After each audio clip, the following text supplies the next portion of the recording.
শুভ সকাল। আমন্ত্রণ জানাচ্ছি সংবাদ পর্যালোচনা ভিত্তিক আরটিভির নিয়মিত আয়োজন লিটল টাটা আজ পত্রিকায়। সঙ্গে আছি মামুনুর রহমান খান। এই অনুষ্ঠানের মাধ্যমে আমরা দেশের উল্লেখযোগ্য জাতীয় দৈনিকগুলোর অন্যতম শিরোনামগুলো আপনাদেরকে জানিয়ে দেব খবরের ভেতরের খবর এবং তা নিয়ে বিশ্লেষণ থাকবে। সংবাদ বিশ্লেষণে আজ আমাদের সঙ্গে যোগ দিচ্ছেন ডিবিসি নিউজের সম্পাদক প্রণব সাহা। আপনাকে স্বাগত জানাচ্ছি। শুভ সকাল। ধন্যবাদ। চলেন শুরুতেই দেখিনি আজকে জাতীয় দৈনিকের অন্যতম শিরোনামগুলো। আমার হাতে প্রথমে দৈনিক ইত্তেফাক শিরোনাম দেখছি, ফাঁসির রায়ে বরগুনা জেলা ও দায়রা জজের পর্যবেক্ষণ, রিফাতকে রক্ষায় নয়নবনকে ঠেকাতে অভিনয় করেছে মিন্নি। মিন্নির হাবভাব ও গতিবিধি দেখে মনে হয় তার পরিকল্পনাতেই হত্যার ঘটনা।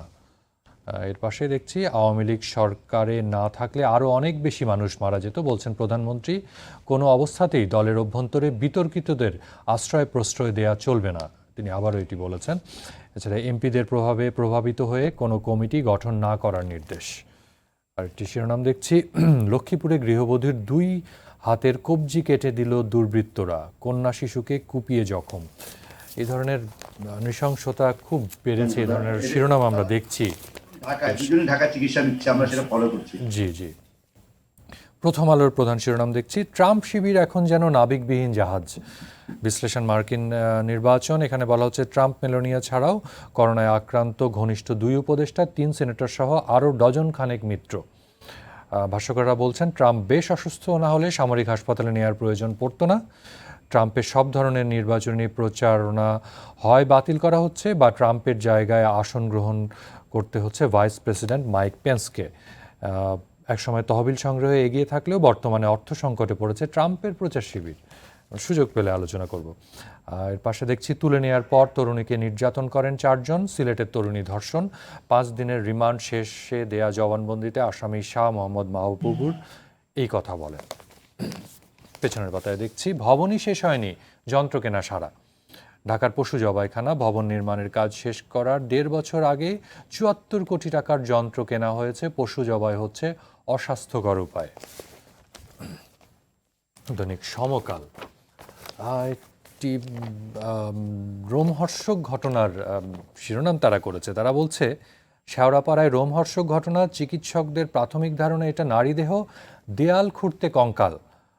বাড়িওয়ালা এবং গত 29 বছর ওই ফ্ল্যাটে যারা থেকেছেন তাদের জিজ্ঞাসাবাদ চলছে। আমি প্রতিবেদনটাতে দেখছিলাম যে পানির লাইনে সমস্যা হতে দেওয়াল খোঁড়া হয়েছে, দেওয়ালের ভিতর থেকে কঙ্কাল পাওয়া গেছে এবং তাকে হত্যা করে রাখা হয়েছে, কারণ পলিথিনে মোড়া ছিল যেন গন্ধ না ছড়ায়, ভিতরে চা পাতা দেওয়া ছিল। নিশ্চয়ই তদন্তে আরও বের হয়ে আসবে বিস্তারিত।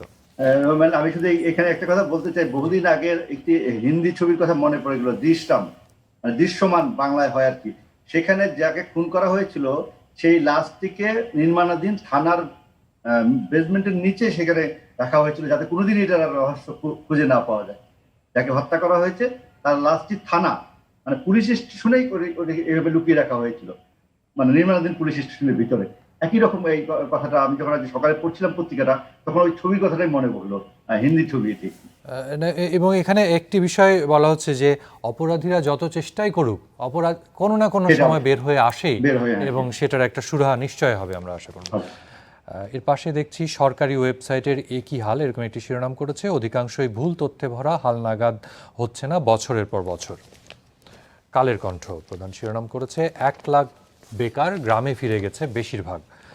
অনেক পোশাক শ্রমিকই অন্য পেশায়, স্বাস্থ্যবিধি মানতে গিয়ে 1/3 লোকবল দিয়ে কারখানা চালাতে হয়েছে বলছে মালিকপক্ষ। বেশি ক্ষতিগ্রস্ত হয়েছে নারী কর্মীরা।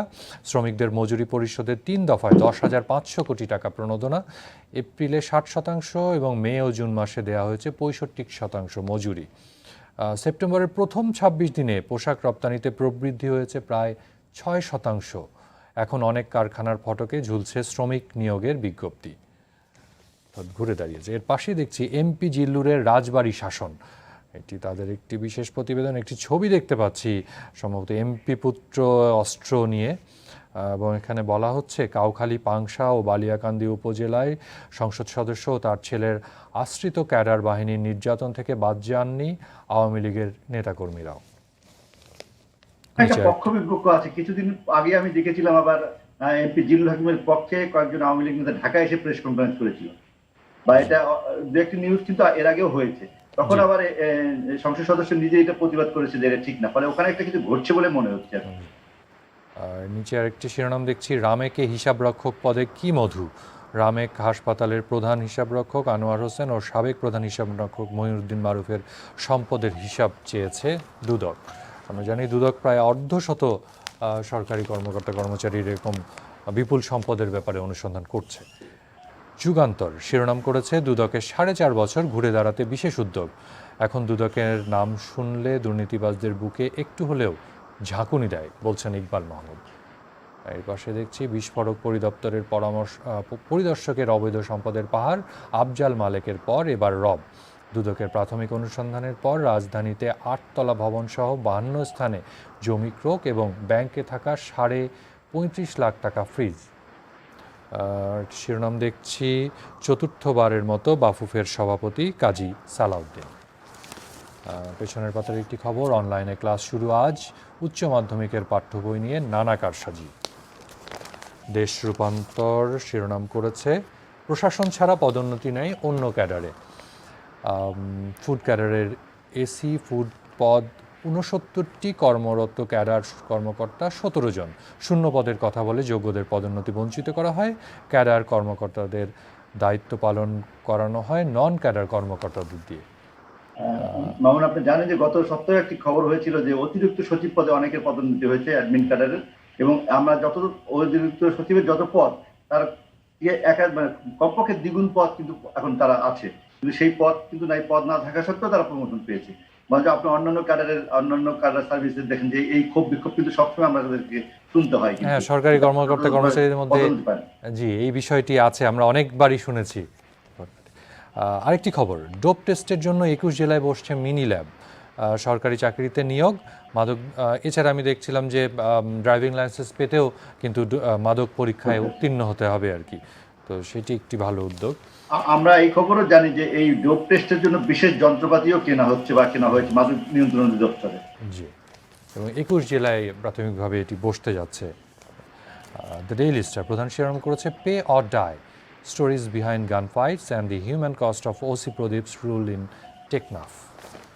নিজের শাসন ব্যবস্থা চালু করেছিল এরকম, যদি আপনি পুরো নিউজটা পড়েন, সকালে পড়ছিলাম আমি দেখছিলাম জি, এবং তাকে টাকা দিয়ে থাকতে হতো, না হলে জি, না হলে জীবন দিতে হবে বা নির্যাতনের শিকার হতে হবে। আপনি জানেন যে ওখানে সকল পুলিশ, কক্সবাজারের সকল পুলিশ সদস্যকে কিন্তু বদলি করা হয়েছে, কনস্টেবল থেকে শুরু করে এসপি পর্যন্ত। এত বড় বদলির ঘটনা আমরা খবর আর কখনো ঘটে। আমরা আজকে আমাদের ডিবিসি নিউজে একটা সংবাদ প্রচার করছি চট্টগ্রাম ভিত্তিক, যে পুলিশ এবং পুলিশের সোর্সদেরও অনেক ধরনের প্রভাবশালী তারা, এবং তারা নানা রকম অপকর্মের সঙ্গে জড়িত।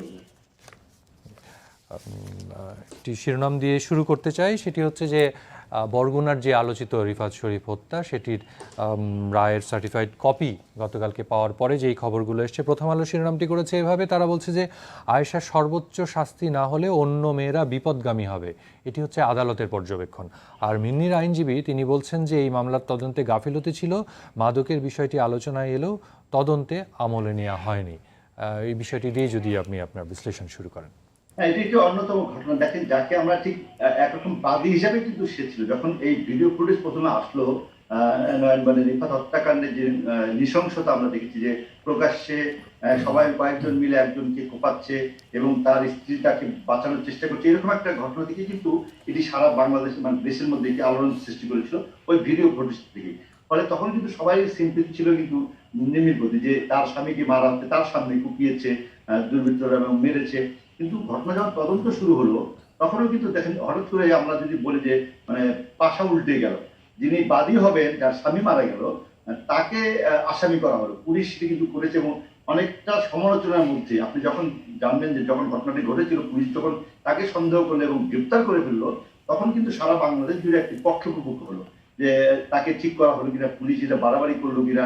তার বাবাও কিন্তু প্রেস কনফারেন্স করেছে, এবং গণমাধ্যমেও কিন্তু আমরা দেখছি যে পাল্টাপাল্টি কিন্তু আমরা নানা রকম খবরও দেখেছি, এবং মানুষের মধ্যেও সামাজিক যোগাযোগ মাধ্যমে এটা একটা পক্ষ বিপক্ষ হয়ে গেল, যে যার স্বামী মারা গেল তাকে কেন আসামি করা হলো, এবং তাকে গ্রেপ্তার পর্যন্ত প্রথমে করেছিল, পরে জামিন এসে মুক্ত ছিল। এবং যেদিন উনি রায় শুনতে আসছেন সেদিন ওনাকে মানে দণ্ড দেওয়া হলো, এবং সেই দণ্ডের কারণে কিন্তু তাকে ওই মানে আদালত থেকে কিন্তু তাকে চলে যেতে হলো কারাগারে। ফলে এই যে ঘুরে যাওয়াটা, সেই জন্য চার্জশিট, পুলিশের যে চার্জশিট, পুলিশের চার্জশিট সেদিন তখন থেকে সন্দেহ ছিল, কিন্তু আদালতেও কিন্তু সাক্ষ্য প্রমাণে কিন্তু আদালত এটা মোটামুটি তারা কনভিন্স হয়েছেন যে ও এই ষড়যন্ত্র করে পরিকল্পনা করে এটা করা হবে। কিন্তু একটি বিষয় নিয়ে আইনজীবীরাও কথা বলছেন, এবং যেটি আমরা শুরু থেকেই দেখছিলাম যে এই যে পুরো ঘটনাটা, ওখানে যে একটি কিশোর গ্যাং, নয়ন বন্ড, এরকম আরও 3টি কি বলবো কিশোর গ্যাং ছিল, এবং তাদের যে বিরোধটি ছিল মূলত মাদক কেন্দ্রিক, সেই বিষয়গুলো কিন্তু সেভাবে আদালতে তদন্তে মামলার কোনো জায়গাতেই সেভাবে আসেনি, যেটি নিয়ে কথা বলা হচ্ছে। এবং যেই বিষয়টি আরও আসছে যে এই যে কিশোর ছেলেগুলো এই বিপথে গেল, তারা তো নিশ্চয়ই কারো আশ্রয় প্রশ্রয় ছাড়া এরকম বেপরোয়া বা অপরাধী হয়ে ওঠেনি, তাদের বিষয়ে কি করা হচ্ছে?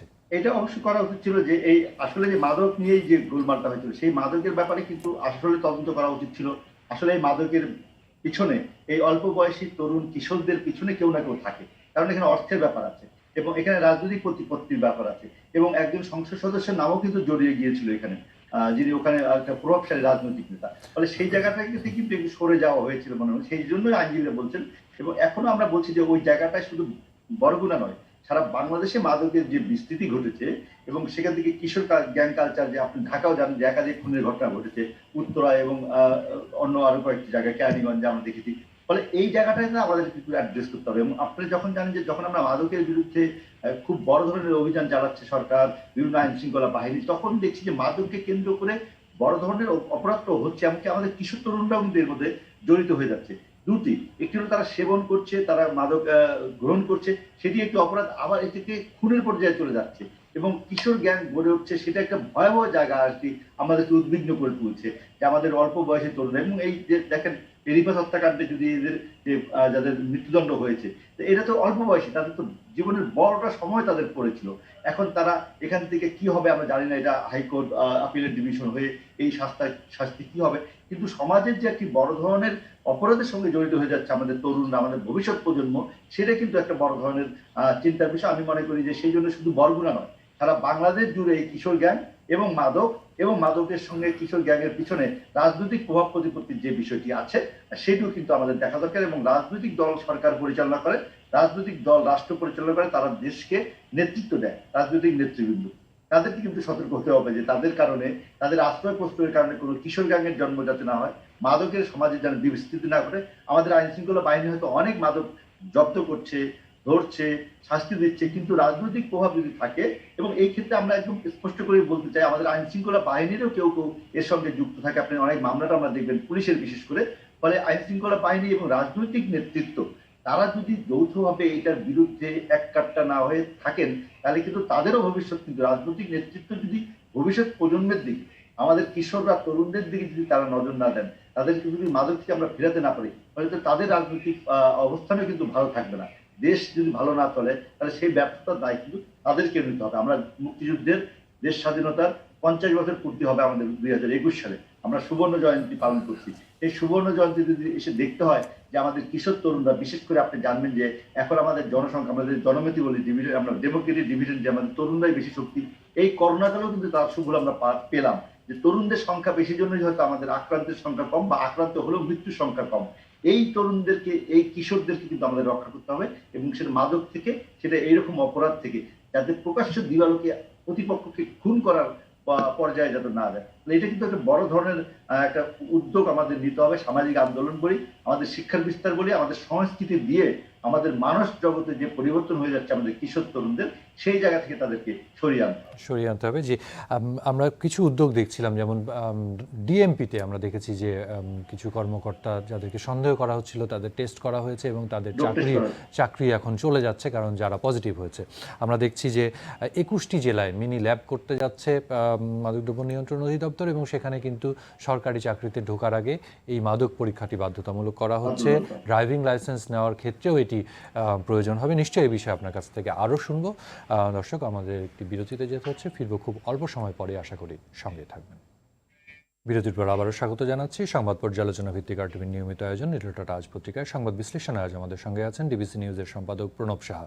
বিরতির আগে আমরা মাদকের যেই বিস্তার, অপব্যবহার, মাদক কেন্দ্রিক হানাহানি, খুন, এগুলো নিয়ে আলোচনা করছিলাম। আমরা দেখছি যে পরিস্থিতি এমন পর্যায়ে গেছে যে আইন শৃঙ্খলা বাহিনীর মধ্যেও ডোপ টেস্ট করতে হয়েছে এবং অনেকে পজিটিভ হয়েছে শুধু ডিএমপিতেই, এবং এটি সারা দেশে করা হবে। এখন সারা দেশে সরকারি চাকুরিতে ঢোকার আগে ডোপ টেস্ট বাধ্যতামূলক করার জন্য উদ্যোগ নেওয়া হচ্ছে। কিন্তু যেই বিষয়টি, যেই টেকনাফ কিংবা কক্সবাজার যেই রুট দিয়ে আসলে ইয়াবার চালানগুলো ঢোকে, সেখানের অবস্থা আমরা দেখেছি, সেখানে ক্রস ফায়ার হয়েছে, কিন্তু মাদকের এই যে চালান সেটা তো বন্ধ করা যায়নি। কি উদ্যোগ দেখছেন?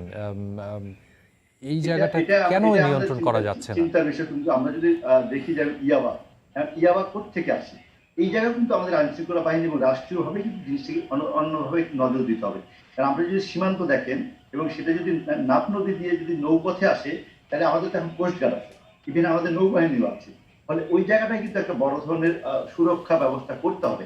কারণ যদি ওই দিক দিয়ে প্রবেশ না করে তাহলে সারা দেশে ছড়িয়ে দেওয়া যাবে না, এটি একটি বিষয়। আরেকটি হলো যে আমরা আরেকটি জায়গা আমার মনে সন্দেহ হয় যে এটি শুধু বাংলাদেশ না, আমি তো সন্দেহ করি যে ওই দিক দিয়ে এসে বাংলাদেশকে একটি ট্রানজিট হিসেবে ব্যবহার করে পার্শ্ববর্তী দেশ ভারতে চলে যায় কিনা, তাহলে কিন্তু টাকার অঙ্ক বলেন বা ব্যবসার ক্ষেত্রে মুনাফার অঙ্কটা অনেক বেশি বাড়বে। সেই ক্ষেত্রে এইটা হয় কিনা সেটা কিন্তু দেখতে হবে। কারণ আপনি আমি দিনাজপুরে মাদক ধরছি, আমি রংপুরে মাদক ধরছি, আমি বলতো বরগুনায় মাদক ধরছি, কিন্তু এটা আসে কোন দিক দিয়ে, ইয়াবাটা কোন দিকে আসে, ইয়াবার প্রোডাকশনটা কোথায়? আমরা একসময় অনেকটা এরকম করেছিলাম যে আমাদের ভারতের সীমান্ত পর্যায়ে ফেন্সিপিউরিটি কারখানা হচ্ছে কিনা সেই সন্দেহ আমরা প্রকাশ করতাম, বিশেষ করে বাংলাদেশের জন্য। এখন ইয়াবা যদি শুধুই বার্মিজ হয়ে টেকনাফ হয়ে ওই জায়গাটা দিয়ে আসে, তাহলে ওই জায়গাটা সিল করতে হবে, সর্বোচ্চ ব্যবস্থাপনা নিতে হবে। আমাদের বিজিবি আছে, আমাদের কোস্টগার্ড, আমাদের নৌবাহিনী, সেটি একটি। আরেকটি সন্দেহ হয় যে দেশের অভ্যন্তরে কোনোভাবে ইয়াবার উৎপাদন হচ্ছে কিনা, নাহলে একদম টেকনাফ থেকে শুধু পঞ্চগড়ে কিভাবে চলে যাচ্ছে। এই যে চলে যাচ্ছে, এই চলে যাওয়ার পথে আমাদের আইন শৃঙ্খলা বাহিনী যথেষ্টভাবে এটাকে ট্র্যাক করতে পারছে কিনা, ধরতে পারছে কিনা। কারণ আমরা ধরা পড়ছে দেখছি, তার মানে তো যাচ্ছে, যেটা যায় সেটার কিছু অংশ ধরা পড়ে, বাকি তো ধরা পড়ে না। জন্য আমাদের সমাজে এই তরুণদেরকে এই মানে এই ছবল থেকে আমাদেরকে রক্ষা করতে হলে কিন্তু এই ট্র্যাক করতে হবে যে কোন দিক দিয়ে যায় আর কোন দিক দিয়ে আসে। আর আমি যে সন্দেহ করি সেটাও কিন্তু আমলে নেওয়া দরকার যে বাংলাদেশের অভ্যন্তরে এই ইয়াবা তৈরির কোনো কারখানা হচ্ছে কিনা বা গড়ে উঠছে কিনা আমাদের অজান্তে, এই জায়গায় কিন্তু আইন শৃঙ্খলা বাহিনীকে একটু নজর দিতে হবে। আর অবশ্যই সীমান্তটা সিল করতে হবে। ওখানে আপনি জানেন যে রোহিঙ্গা আসা থেকে শুরু করে ইয়াবা আসা থেকে শুরু করে যদি এরকমই হয়, তাহলে ওখানে আমি আমার কোস্টগার্ডকে, আমাদের নৌবাহিনীকে, জলপথটা যদি বলি, আর একই সঙ্গে বিজিবি, এই সম্মিলিত ভাবে কিন্তু একটা ব্যবস্থাপনা ওখানে গড়ে তুলতে হবে। এর কোনো বিকল্প নাই, আমাদেরকে ওখানে একটু বেশি মনোযোগ দিতে হবে বলে আমি মনে করি। সম্প্রতি গণমাধ্যমগুলোতে সহিংসতা, অপরাধ প্রবণতা এবং অপরাধীদের বেপরোয়া আচরণ, এই ধরনের ঘটনাগুলো আমরা অনেকগুলো দেখছি। যেমন সাভারের সেই নীলা রায় ভাইয়ের কাছ থেকে ছিনিয়ে নিয়ে হত্যার কথা বলি, কিংবা এমসি কলেজের গৃহবধূর নির্যাতনের কথা বলি, কিংবা সর্বশেষ সেই ঝিনাইদহে যেই তিন্নিকে যেভাবে জামিরুল হত্যা করেছে, এবং দিনের পর দিন এটাই এখন দেখা যাচ্ছে, দিনের পর দিন এই পরিবারটিকে তারা হুমকি ধামকি অত্যাচার দিয়ে রেখেছে। সাধারণের নিরাপত্তার জায়গাটি কোথায়, কেন জি সহিংসতা দিয়ে চলে যাচ্ছে, এটা একটি ব্যাপার। এখন আপনি যদি আজকেও একটি পত্রিকা আপনাদের শিরোনাম করেছেন, আমাদের টেলিভিশনে আমরা খবর দেখাচ্ছিলাম যে রাতে লক্ষ্মীপুর থেকে এসেছে মা মেয়েকে যেভাবে কোপানো হয়েছে, মার কবজি কেটে দিয়েছে, শিশু একটা 8 বছরের শিশু, তাকে পর্যন্ত কুপিয়েছে।